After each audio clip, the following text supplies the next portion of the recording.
Hello mga mi! Welcome na naman sa panibagong araw ng buhay ko bilang isang full-time mom. For today's video serye natin mga mi ay it's about 9:39 na po ng umaga. So hindi pa kami nag-aalmusal. Siguro diretso kain na kami ng brunch meal na kami. Breakfast and lunch. Magluluto lang ako ng ito, ginisang cabbage. Nalagyan ko lang siya ng ito, for me. Ano ba to? Squid balls.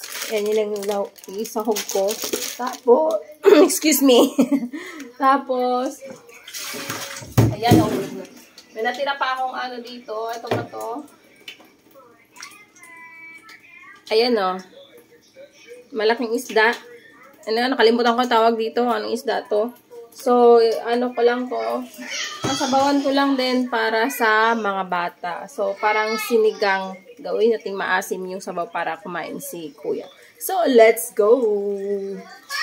Ngayong araw ay day off na ni daddy, pero after office na siya uwi. So, mamaya pa siyang gabi makauwi dito sa bahay. So, marami pa rin tayong gagawin. Marami pa nga tayong ginagawa kahit dito pa naman siya. Anyways, pag siya na yung naglalaba, hindi na ako naglalaba. Hayaan ko na siya maglaba. Kasi yung oras ko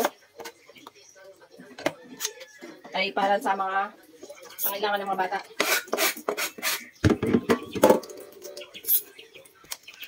Mahaba yung natin ngayon. Video. Pero ikakat ko na lang yung walang laman. Kasi mahirap minsan, nahirap ako mag-voice over. Maingay. So, magluluto na tayo. Start na tayo magluto. Meron pala kaming natirang talong. Nakita ko doon sa kabilang tray ko. So, ilalagay ko dito sa sabaw. At saka lagyan natin ng kaunting dahon ng malunggay. Ayan lang. Na tayo mag-isa. Igisa ko muna yung yung isda para hindi malasa.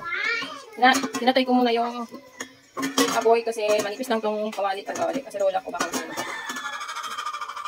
Saka ko na ilagay itong kamatis at saka sibuyas. Diba? Taas na natin yung ating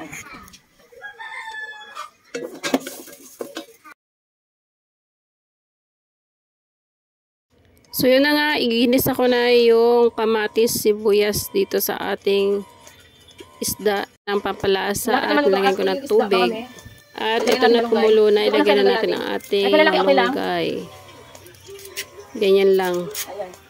Kahit kasama na yung tangkay, okay lang. Hindi naman kakain ng mga bata yan. Importante yung katas ng malunggay. Tapos lagyan natin yung ating talong. Pakuliin lang natin yan. Saglit lang naman makuluto yung isda. Alagay na rin natin ang ating talong. Yung mga gulay para sa akin lang yan. Hindi naman kumakain ng gulay yung mga bata. Sabaw lang. At least yung mga vitamins na mga gulay na punta sa sabaw. So, sabaw lang. And then, ito nag-isa na ako ng ito squid balls at saka kikiam yung sahog ko sa aking Lagay ko na pala ito. Nakalimutan ko yung pampaasim ko. Nakalimutan ko pala ilagay yung pampaasim. Yung kalamansi yung ginawa kong pampaasim dito sa ating sinabawang isda. So, ayun. Huli ko na siya nilagyan. And then, saglit na kulo lang to at okay na. Patay na natin yung apoy. So, ito nag-isa na rin ako dito sa kabila ng ating cabbage. Ayan. Malasa naman tong squid balls. Halo-halo lang to, mga konting seasoning lang ilagay natin dito. Okay. That's it for today, mga me. Thank you for watching sa aking mini-serye vlog for today. God bless. Please subscribe my channel po.